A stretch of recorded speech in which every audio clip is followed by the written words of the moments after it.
Bonjour à tous et à toutes. Aujourd'hui, je vous parle non pas d'un roman, mais d'un témoignage.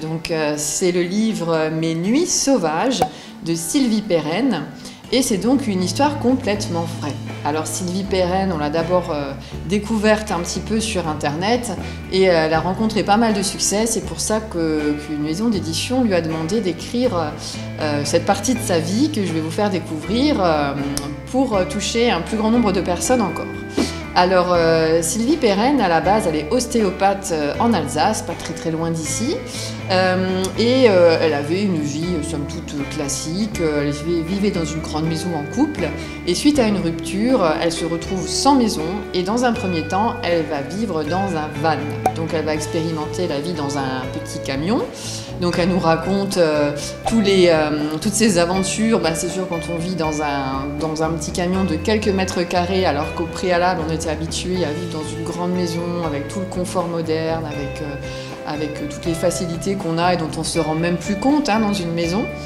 Et donc il y a toujours beaucoup d'humour, beaucoup de finesse. Donc dans une première partie du livre, c'est cette vie dans ce van qu'elle nous raconte, la van style, comme on peut entendre beaucoup ces dernières années, cette dernière mode. Et ensuite, elle va avoir le projet de construire une tiny house, c'est-à-dire une mini-maison, une toute petite maison en bois, avec ce grand respect de l'environnement et de l'écologie, qui sont aussi deux grands thèmes qu'elle aborde souvent dans ce livre. Et donc toute cette aventure va donner lieu à une très belle tranche de vie, à tout un tas d'avantages, même parfois d'inconvénients de cette vie qui est vraiment un vrai retour à l'essentiel. Elle décide de choisir un petit terrain avec une belle vue sur la montagne, proche de ses lieux de randonnée favoris.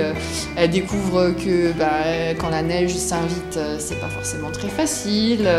Toutes les formalités qu'elle a dû accomplir, les doutes et les peurs aussi qu'elle va rencontrer, cette peur de la solitude, cette peur de la marginalité. Est-ce qu'elle aura assez de place dans 12 mètres carrés pour mettre toute sa vie finalement.